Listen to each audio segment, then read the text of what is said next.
Hit it. Hi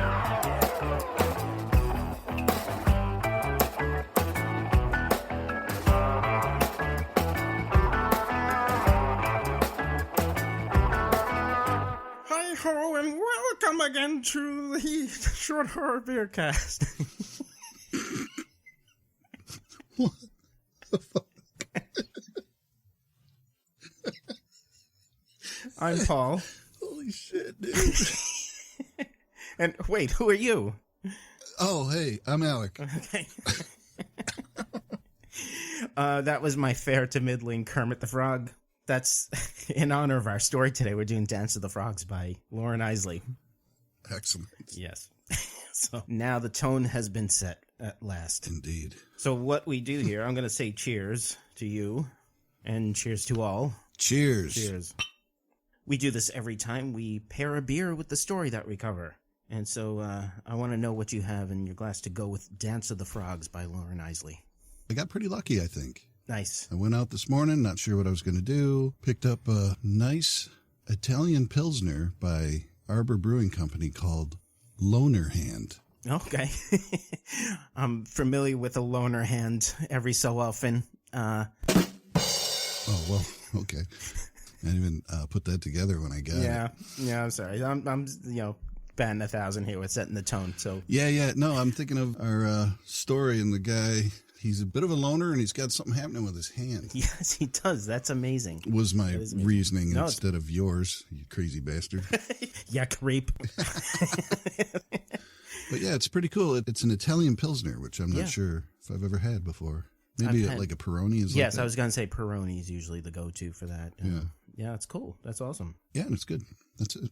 How about you? What do you got? Okay, so this is First State Brewing Company, a brewery out of Delaware, and this is called Cosmic Imbalance. Ooh. Yeah, when I saw that, I was like, oh, that's it. There is definitely cosmic imbalance going on. Oh, you crushed it. Yeah, despite the title, the beer is actually very balanced. Wow. 6% ABV. It's a hazy IPA brewed with lactose. Mm. You find lactose in like milk stouts and stuff like that. It gives a nice little thickness, but a little sweetness too. So according to their website, it's brewed with a moderate dose of lactose and orange zest and aged in Madagascar vanilla, giving a full-on creamsicle-like experience. Wow. They're not lying. It's definitely got a creamsicle vibe going on. I usually don't dig sweet beers, but this is, like I said, it's pretty well balanced. It's pretty good. Oh, that's awesome. Yeah, so not bad, right? Not bad at all. So let's talk a little bit about Dance of the Frogs. This is a story by Loren Eiseley. Mm-hmm. Loren Eiseley was an anthropologist and science writer, but he also dabbled in poetry. He was born in 1907 in Lincoln, Nebraska. According to Wikipedia, he taught and published books from the 1950s through the 1970s. He didn't teach books, he just taught. And he published books. He received many honorary degrees and was a fellow of multiple professional societies. At his death, he was Benjamin Franklin Professor of Anthropology and History of Science at the University of Pennsylvania. Cool. Publishers Weekly once called him the modern Thoreau, and I agree with that completely. It's due to the fact that he's primarily known for his essays and nature writing. His essays often expound on a relatively simple idea, and then they slowly ramp up until some grand connection with the greater human experience is made. Okay, so I often use this example. In one of his essays, Eiseley reports that he was walking down the street during a light snowfall when he noticed a spider building a web right next to the bulb in a street lamp. Yep. And here's his quote verbatim. Here was something that ought to be passed down to those who will fight our final freezing battle with the void. I thought of setting it down carefully as a message to the future. In the days of the frost, seek a minor sun. So it's a beautiful call to space travel. That is awesome. Yeah, it's just that line, like a message to those who will fight our final freezing battle with the void. So he's able to look at a spider building a web against the bulb of his street lamp and just blow it up to the size of the universe. It's pretty amazing, and he does that quite often in his essays. Yeah. It's a very inspiring thing for a writer to read stuff like that. It's sort of the atheist version of you can see the face of God in the eye of an ant. Oh, right. That I've always heard when I was a kid, that God is everywhere and whatever. Sure. You know. Now, here's the odd thing. Loren Eiseley is not a fiction writer, okay? As far as I know, he's never published fiction, okay? Nowhere does anyone refer to him as a fiction writer, okay? As a matter of fact, the story we're covering today is found in a collection of essays. It's called The Star Thrower. And the intro to the book says nothing about whether or not this is fiction, okay? I wrote to the Loren Eiseley Society, okay, and asked them, this little schmuck from Long Island is bugging them. I'm so sorry to bug you, but is this a piece of fiction? Or, it's like they got nothing better to do with their time, so, right. And heard nothing back. So what gives here? Is this fiction or not? Well, I am almost 100% convinced that Dance of the Frogs is a piece of fiction. It's Loren Eiseley's attempt at a piece of weird fiction, to be precise, touching a little bit on cosmic horror. Okay? And there are several clues, which we'll get to as we get into the story. I'll point them out when we come across them, wherein I'll try to make my case for that. I'm thinking maybe he started to write an essay and then just turned into fiction with, having no idea of where else to go with the story. Who knows? I don't know. I wish the Loren Eiseley Society would get back to me and clear this up. My question for you is, how did you discover him and his essays? Okay, I'm glad you asked. There is a writer giving a talk on YouTube. He's talking about how if you read poetry and if you read nonfiction essays and fiction, and you read them all at once, and you can start to develop your own metaphors and stuff like that. Okay, so he's giving a list of different authors and writers you can read for this type of inspiration, and types of the different essay writers you can read. And at one point, this writer says, "You can read Loren Eiseley, huh?" And read Loren Eiseley. And he says this, of course, is Ray Bradbury. My Ray Bradbury impression is becoming legend. It's becoming the wacky neighbor on the sitcom, where it's the breakout characters. Like we didn't think Kramer was going to be that big, but suddenly he's the breakout character. Sure. Yeah. And your impression's improving every podcast. Okay, good. I'm glad because I could barely distinguish it from Kermit just now. So he read an essay called The Fire Apes. I think it was in Harper's Magazine. It was originally published. The Fire Apes happens to be in the Star Thrower collection of stories, which is why I bought it. Okay. But he says as soon as he finished the essay, I wrote Loren Eiseley a fan letter. He says he sat down. He's like, Fire Apes is the greatest essay I've ever read in my life, or something like really just fawning all over the guy, and probably his oldest fan ever. Yeah. So that's how I discovered him. So the way I discovered most of the writers I love is through other writers. It's the weirdest thing. No, that's really good. I like that. Yes. So let's get into it.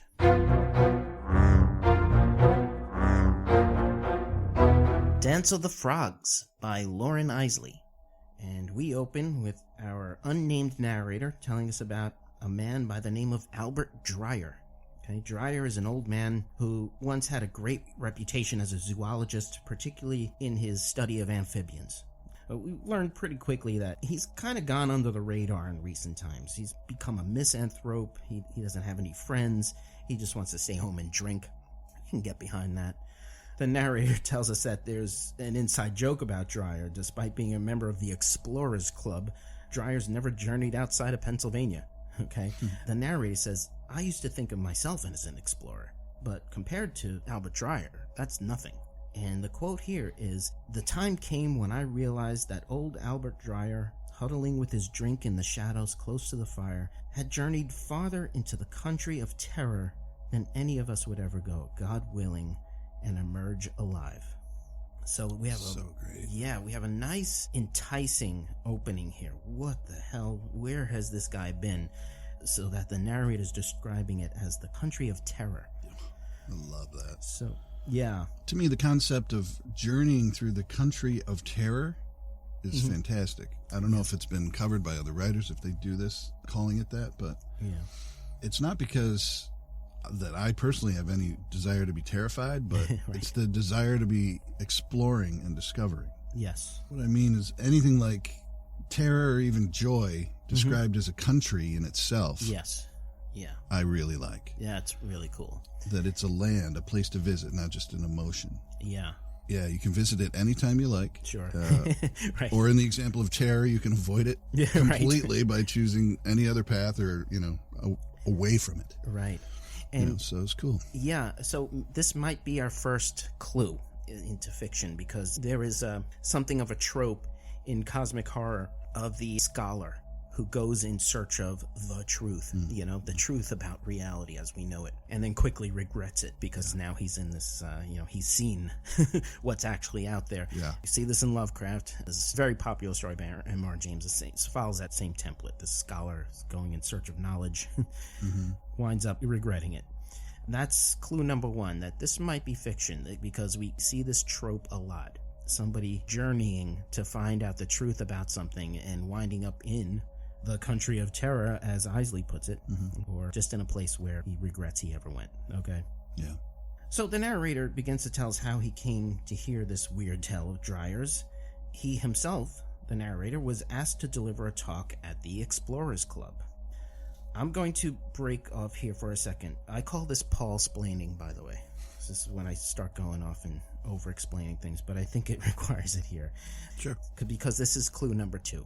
There is, in fiction, such a thing called the club tale. All right, this is basically the setting of a club or a bar is used as a framing device for a story that somebody in that location tells. So it starts off with a bunch of guys sitting around having beers, and one of them says, "Hey, did I ever tell you about the time I blah, blah, blah, blah, blah?" And that's the story. It usually has a kicker ending, and many authors have tried their hands at club tales. There's a writer by the name of Lord Dunsany. He was an Irish writer. Lovecraft was a big Lord Dunsany fan, and he wrote lots of fantastic tales, and he is usually credited with establishing the fantastic club tale. Okay, this is a guy in the bar who tells a story, and it's fantastic. It's almost too much to believe. But at the end of the story, everybody's just rapt because he's just telling this incredible tale. I love it. Yeah. His character was called Jorkins. Jorkins would tell these tales. He was like a Baron Munchausen type. He would tell all these crazy tales in exchange for a whiskey and soda. That was the template of everything. Give me a whiskey and soda. I'll tell you about the time I blah, blah, blah. So again, we can get behind that. Yeah, definitely. Isaac Asimov did this with his Black Widower series, a series of mysteries, really cool series of mysteries. Arthur C. Clarke did Tales from the White Hart. It was a pub where telling like science fiction stories. It's really cool. And in the late 60s, we have The World of Commander McBragg. I don't know if you're familiar with The World of Commander McBragg. It sounds familiar. Okay, this was a cartoon, and I can't remember what series it was part of. I want to say it was Rocky and Bullwinkle, but I don't think so. It may have been a different... Oh, okay. One of those. I was picturing more of those British marionette I know what adventure shows. Yeah, right, like Supercar and yes, you got it. And the other one, Thunderbirds.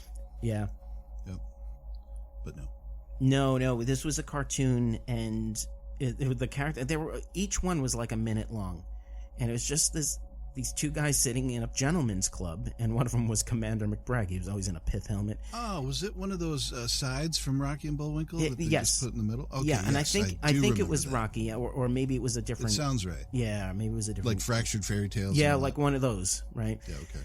And he would always start with, "Did I ever tell you about the time I went to Borneo and fought the giant rat?" Or whatever, he would say something, Sure. And at the end it would just be this really bizarre tale. But those were little mini club tales. Okay, cool. That's awesome. I never heard that term. Yeah, so that's clue number 2. I think Eiseley was going for fantastic club tale template here. Okay, so our narrator's giving a talk at this Explorers Club. He's been invited.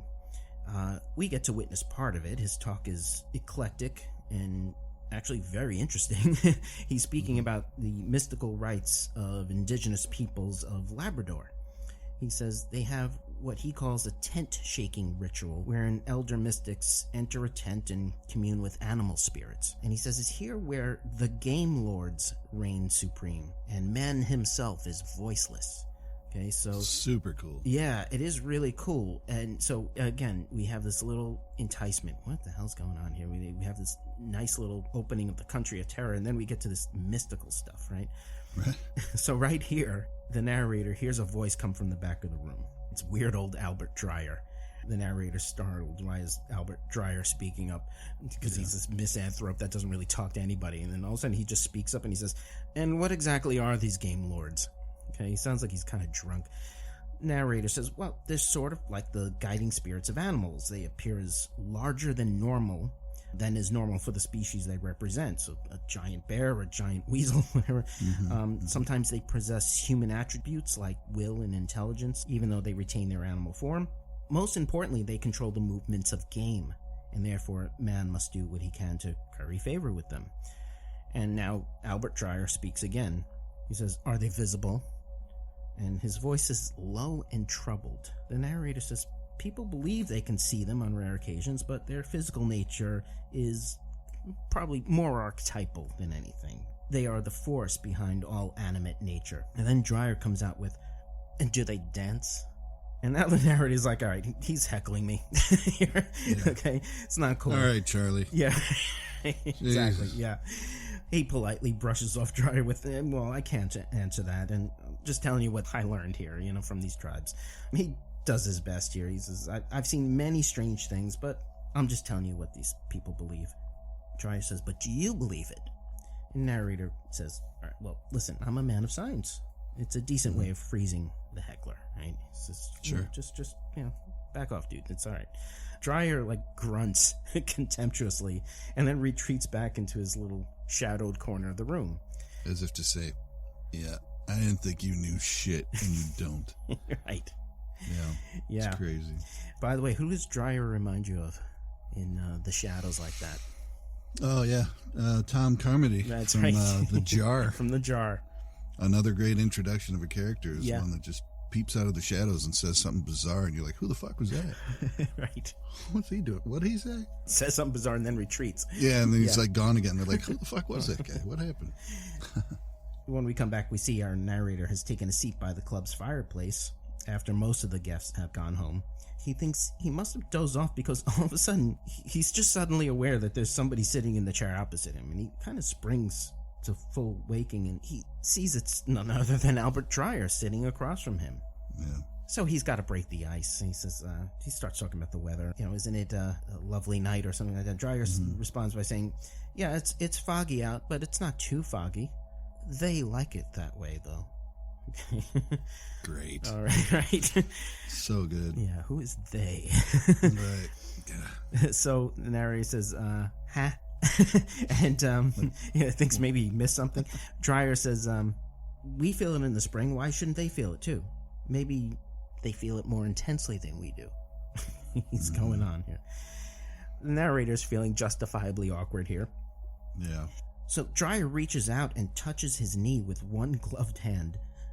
The narrator says they all used to speculate that maybe it was a burn he was trying to hide. Yeah. Yeah, that sort of points towards the beer I chose. Oh, right. Yes, right? Exactly. The loner hand. Yeah, the loner hand. Exactly. Yeah. Dreyer says, you don't know what I'm talking about, do you? And he says, oh, by the way, just so you know, I didn't mean to heckle you before. I just got a little overeager. And now our narrator's completely in the dark and completely confused. Yeah. Because I picture him just squinting at him like, right. What? And to add to that, to get a confession like this from Dreyer is the famous misanthrope. He's thorny. Suddenly he's apologizing and seeming kind of humble. The narrator's definitely feeling awkward, so he rings for a drink and decides to change the conversation. And what better topic than frogs? It's Dreyer's specialty. So now Dreyer starts talking pure gibberish. He says, right, frogs. Or maybe not. There was no time to decide. Okay, and the narrator's like, huh? Again? And what?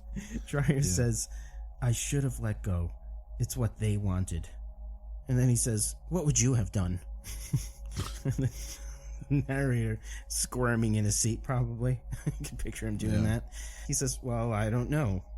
Absolutely no clue about what this dude is talking about. Dreyer says, well, you better know if you're going to be studying primitive religions and all that. And he says, oh, I forgot, you don't believe in them. Okay, and he starts to get up here. Right. The narrator sees his face and says, he just looks haunted. he gets this full glimpse of this once great man of science standing there before the fire with his one gloved hand, and he kind of feels bad for me. He stands up and he says, forgive me, I shouldn't be so cocky. I'm younger than you. Shouldn't say I know anything for certain. I want you to talk to me. Tell me some stories here.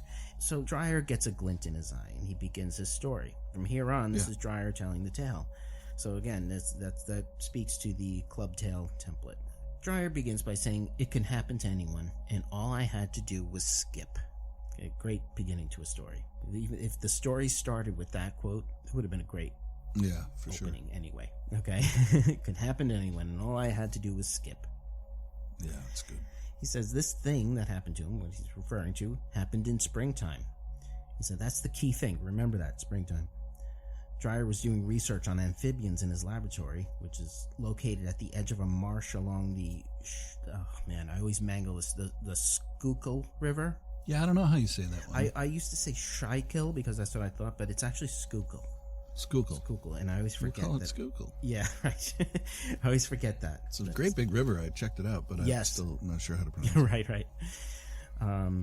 You don't pronounce it, you swim it. Call back. Yep, exactly. Hey-o. Here we go. Hi-yo.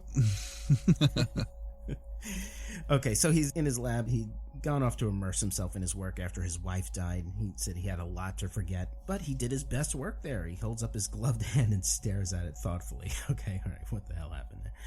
He says there was many a night when he would take a midnight walk, like when he's waiting for the results of an experiment or he just needed to work stuff out in his head.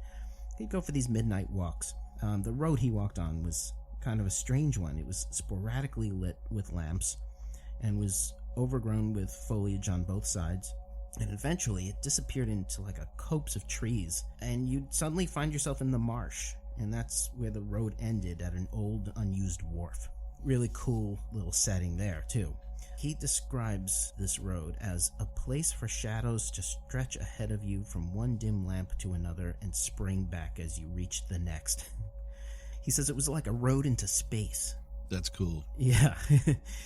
The narrator breaks in and says, what do you mean, it was cold?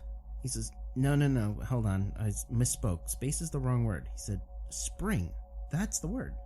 Frog time. First warmth. Fog in the hollows, secretive and dark. He says he muses about the street lamps. He says such a remote area, some politician probably wangled a crooked deal and profited off erecting them there.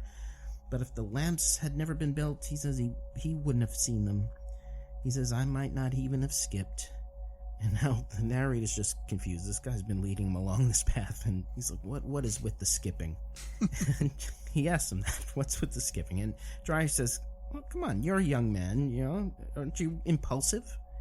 He says, there's a time and a place for skipping, on country roads in the spring.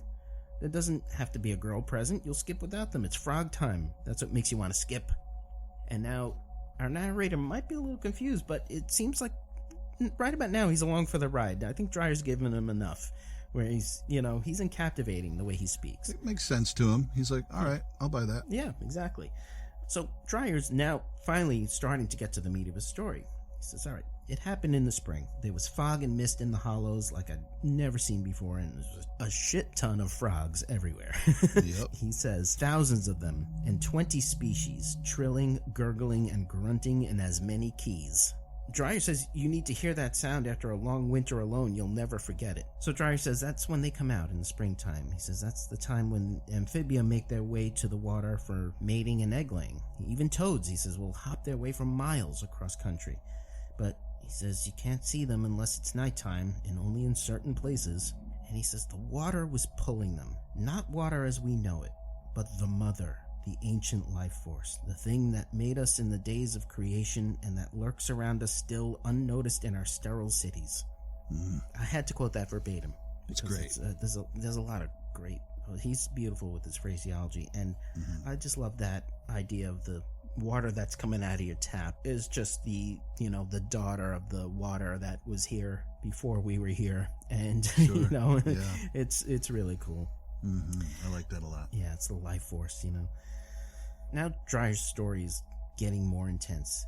He tells the narrator that as a student of amphibia, he was perhaps more aware of the creatures than anyone else. He says, I was, as it proved, susceptible. what the hell does that mean? We don't know yet, because he says that one fateful night, the frogs came out during one of his midnight walks. All kinds of frogs, big ones and little ones, all hopping around and past him. Dreyer says it filled him with joy to witness it. There was so much so that he began to join in. He began to skip right along with them. Okay? Yep. So just picture all these tiny little frogs hopping around, and he just feels it, and he's like, all right, yeah, I'll go. Getting in the spirit of the thing. Yeah, absolutely. Yeah. And this is a great visual of his shadow just looming large on the pavement among all the tiny ones around him. Yeah, just the little guys. Yeah, and so he feels the urge to take great leaps all of a sudden, and to hop with wild abandon. He's becoming overtaken by a sort of madness as he's hopping along with these frogs. I think he said, too, that he's on a slope heading down. And if you remember, I don't know the last time you skipped, it's been since I was a kid, but when you do it and you're doing it downhill, you start to gain a lot of speed and a lot of air. Right. You know, so you That's get right. this feeling like you're going to take off, like he says, you're going to lift off and fly away. Yeah. Well, he's doing this when all of a sudden he begins to perceive that he's not alone. Yep. And what's more, he's feeling as though he can hop higher and farther than ever before in his life, more than he ought to be capable of. What the hell's going on here? It's great. And that's when he notices, as he passes by another street lamp, that he's joined by other large shadows. Boom. Yeah. Oh. And the quote here is, a great leaping grotesquerie that had an uncanny suggestion of the frog world about it. And this thing is leaping higher than he is. And Dreyer asks the question that we would probably ask. He says, you're probably thinking, why didn't you turn and look at it? After all, that's the scientific thing to do, right? And he says, yes, normally it would be the scientific thing to do, but it's just not done. Not in an empty road at midnight when there's a huge shadow next to you that's being joined by another, then another. Yep, absolutely. Yeah. So he says you just don't look, because all around you now is the loose-limbed slap of giant batrachian feet. Okay. Now, there's that $5 word, batrachian. I like it. I love that word. I don't think I've ever heard of that before this story. Okay, here we go. Clue number 3. I've only heard it in Lovecraft. Now, I'm sure it appears in science writing. Loren Eiseley is a science writer. Okay. Okay. I'm sure he's using this term of art from his profession. Is it a Latin-based word? I mean, is it a real word? It looks like it might be Greek. But I'm sure it's a biological word, but Lovecraft's story, The Shadow over Innsmouth, deals with these fishy frog creatures, and he uses the word batrachian all over the place. And he's done it in other stories, too. I think in his story Dagon, he mentions batrachian something or other. Like I said, that's clue number 3. Okay. Yeah. The intense joy of skipping, quickly and aggressively, mingled with the growing dread of otherworldly and potentially monstrous entity doing the same thing right behind you would shoot you into space with adrenaline. Yeah, right. You know, just mad. I mean, it's like, what? Yeah. I'm loving this, but also, what the fuck is behind me? Right, exactly. Oh my God, I better keep jumping. Yeah, right. Because if you stop, they're going to know. They're going to know. They're going to be like, hey, buddy. Who's that guy? That's right. We got an arc here, fellas. You're doing it wrong. Yeah, right, yeah. So Dreyer says now he's a part of it. He's part of the Festival of Spring in the wetlands, this grand cosmic ballet, right? Mm-hmm. He says, don't think I was sober enough in my thoughts to entertain any of that, though. No, sir. His lungs were bursting, and his mind was just overtaken by this madness. And that's when he realizes he's heading for the water along with them. And he says, toward some pathway long forgotten. Oh. Yeah, I love this idea. Eiseley does this a lot in his nonfiction. Deeply ingrained in our history is that we came from the water. We resonate with it so intensely. He talks a lot about that. Like, there are still these little parts of our ancient history lurking in our brain somewhere, and every so often they come out. The pull of it will reach to you. Yeah. Dreyer realizes his mind is changing. His will is now subservient to some greater cosmic force, but he's also physically changing. He then realizes that he's approaching the end of the road. Now, with the only part of his human mind that's actually left, he's definitely heading toward the water. He's going to plunge in, along with all those other frogs, if he just doesn't stop right there. And he's beginning to succumb to this primal terror of drowning. And if you want to talk horror here, are you familiar with a YouTuber called Vsauce? No. Okay. Vsauce makes these really cool videos on science and stuff like that. Really cool stuff. He has one name? His name is Michael, but the channel is called Vsauce. Okay, gotcha. He's got one episode about what is the scariest thing. And he says that scientifically, what is most terrifying to us is an increase of CO2 in our blood and the inability to control what is making that happen. And that's due to just experiments with fear, and they did things where they actually increased the CO2 in people's blood, and people started becoming panicky and stuff like that. Wow. Yeah, it's really cool. So when you think about heading toward water, drowning is probably the scariest thing you can... If you are in that situation, that is probably the scariest thing that will ever happen to you, is to be, to know that you are not controlling this rise of CO2 in your bloodstream if you're going to be immersed in water, Yeah. The whole thing of if he doesn't stop, and if he can't stop, he's going to be lost, is a concept that, and I'll preface this by the only way I know this is from a particular song that I like very much. Okay. Carl Jung went to Africa to study the indigenous people there, and there was a group of drummers. Okay. I'm getting the story loosely correct. Okay. He was studying them, they were playing, and it became this pattern they were playing over and over and over. And he sort of got distracted by it for a bit, and then it became worse. He became carried away by it. Yeah. He sat there and was starting to see wild things. He was starting to feel terror, real terror, from this heavy, heavy chanting and drumming and dancing. Everything around him was this, I'm in no control. I don't understand this. Yeah. So he had this whole thing where he had to pull himself back and be, I am in control of myself. I will not fall in this thing. But he said it was very close that he almost lost himself completely mentally. Yeah, that's pretty amazing. Yeah. Yeah. Anybody who knows me knows why I know that story. Okay. Yeah. Okay. I can hazard a guess, but yeah, you already know it. Yes. Too, I think. So this is where Dreyer is then. He's at that point where, you're either going to succumb to primal terror or you're going to just stop it right then and there. But in order to stop it, he sees up ahead that there's a beam over the wharf, and the street lamp behind it is making the pattern of a cross on the road, and that just seizes him. In his terror, he screams out loud to God and Jesus to make it all stop. And at this point, we're in the club. Dreyer sits back in his chair, he takes a breath, and he says, I'm not religious, but that cross was there. And I was thinking maybe it's a no atheists in foxholes type of thing, where it's just, you're in that moment, you're just gonna reach out for it. You might start praying even if you think you're not. Right. He says one moment he was leaping in an inhuman company of elder things, and the next moment he was just a regular guy shitting his pants on the wharf. And yeah. So clue number 4, elder things. Straight out of Lovecraft, a crazy motherfucker called Cthulhu. Yeah. And I'm not familiar with it like you are in any way, but the pairing of those two words for me is fantastic. Yeah. It just sounds good. The elder things. I can't think of any other usage of those two words in any other situation. Right. Other than horror fiction. I've only encountered them there. And when I encountered them here, I was like, oh, wait a second. Because I remember reading this a long time ago, and that didn't jump out at me. But I did get the feeling this was fiction, but it didn't really jump out at me. It's just a great pairing of words, and it's really evocative. You're like, oh, the elder things. Right, yeah. So, what kind of knowledge do they have? That's what it's implying, right? Mm-hmm. So, he's on the wharf there. He says he just looks around, and there's just hundreds of little frogs hopping past him, nothing else. But he says he drew back from them in revulsion nonetheless. And ever since that night, he can't stand the things. He won't handle them. He won't look at them.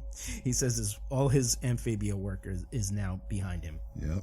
Too much of a good thing. Yeah. Yeah. So he pauses to take a sip of his drink, and here he notices a look of perplexity in the narrator's face. And so, in response to that, he holds up his black gloved hand, and he slowly pinches off the glove. Mm-hmm. And our narrator says, quote, a man should not do that to another man without warning. And he averts his gaze and then says, one does not like a webbed batrachian hand on a human being. No.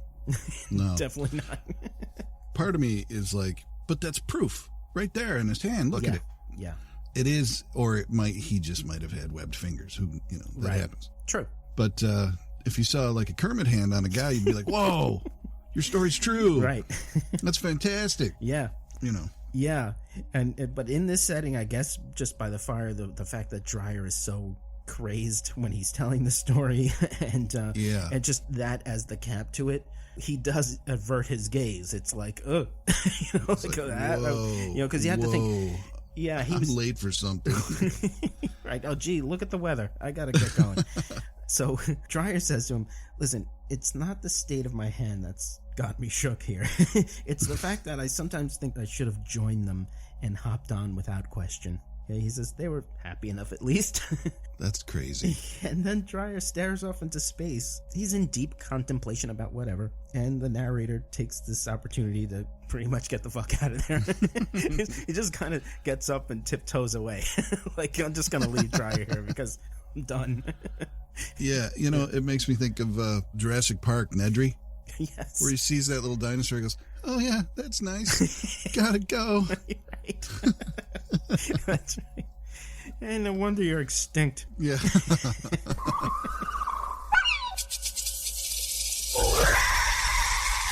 Talk to me a little bit about Dreyer. What is he to you in this scenario?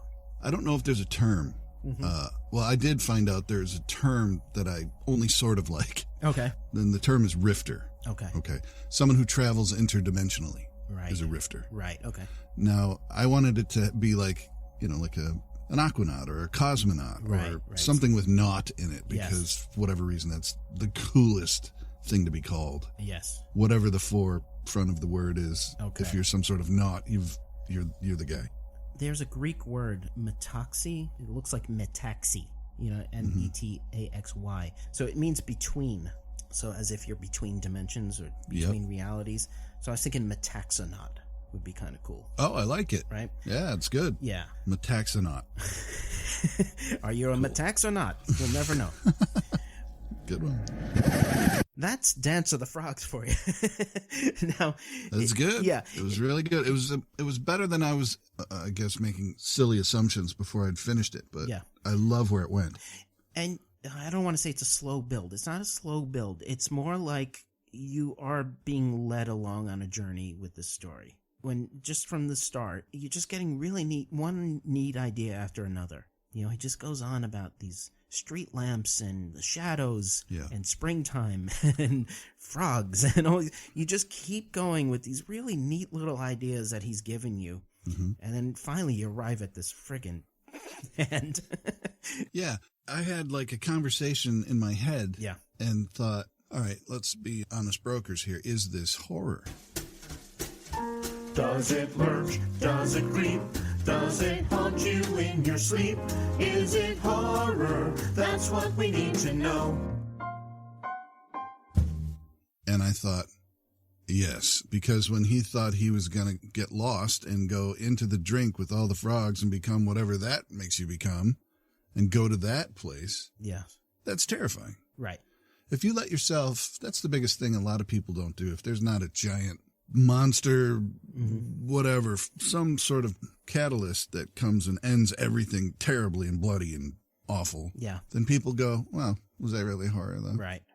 And it is. I mean, it's hard to deny that, losing your mind or becoming part of another dimension is terrifying. Well, it is terrifying. Yeah, you're absolutely right. There's a book. It's an academic work from the early 90s. The book is called The Philosophy of Horror, or Paradoxes of the Heart, and it's by Noel Carroll. It's actually a really good book if you just love diving into stuff like this.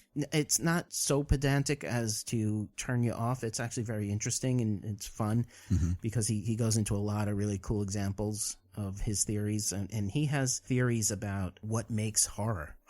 Okay. And he says, horror is the combination of fear and revulsion.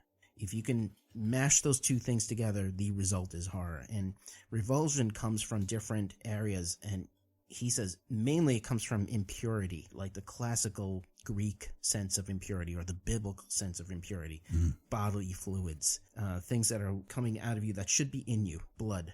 Okay. Right. Disease. Anything like that is going to turn you off. It's revolting. Yeah. Similarly, anything that just shouldn't be, when you combine two things, you give a man spider legs. Right. Anything like that. A vampire is a good example. A vampire is something that's dead but is walking around. When you shove those two seemingly contradictory things together like that, it just messes with your brain. And you're like, I don't want to get near that thing. And that's where we are with this hand, I think. Yeah. Not to be, like I said, too pedantic about it. But no. Because I agree Yeah. that the second half of what you said is what gets me every time. Yes. You know, blood and gore and stuff like that. It's not kid stuff, but it's Right. kind of where you start. Right, sure. Sure. After that, once you start getting more intellectual about it, real horror comes from things you couldn't imagine before you saw it. Yeah. You know, once you're seeing it right now, you couldn't imagine it before then. Now you can, and Yeah. it's awful. Yeah. There's also the added thing about this fear of drowning. All these elements that come together to overtake you. Oh, the cosmic horror thing is in there too, about these elder things. Yeah. We're just not in control here. Okay, we're puny little ants, and there are forces that we just don't understand that obviously have powers to drag us to our own deaths. That's horror right there. That's definition of horror. Yes. Being dragged to your death. Yep. Not good. Not good at all. So, Not good. So I'm glad we're in agreement. I think this is horror. Yeah, it is. It is. And I know you felt you were taking a little bit of a leap with this one, but I totally agree. It's great. Yeah, definitely is. So, dare I say, how did your loner hand treat you?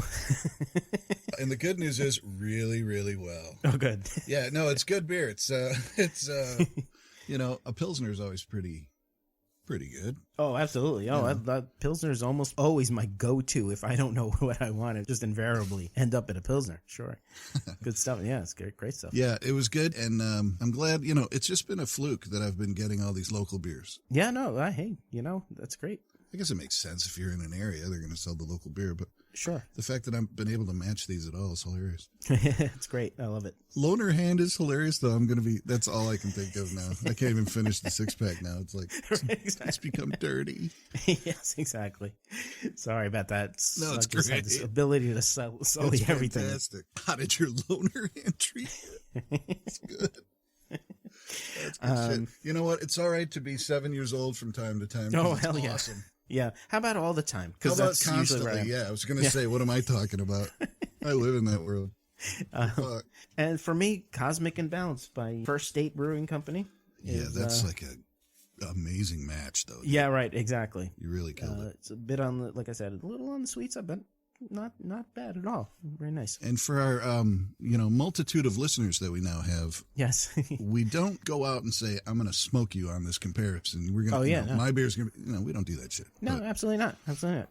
we do recognize when the other one crushes it. Yeah, absolutely. Yeah. Yes. All right. I think we're out of here then. Sounds good. Thanks, man. We'll talk to you next time, buddy. Okay. And we're out. I don't like them putting chemicals in the water that turn the friggin' frogs gay. Hey, it's Paul. Don't go yet. I have one thing I just want to talk to you about, and that's subscribing to the podcast. You can do so wherever you want. You can go to Apple Podcasts and subscribe there, or go to the podcaster of your choice and subscribe there. I don't know how they work. There's just thing where you press a button and things come to you. It's great. Or you can visit me at paullorello.substack.com. The link is in the description. There you can find special content that I've created just for you, just for the show. It's pretty amazing. Alrighty. See what you can do about that, will ya? And we'll see you next time.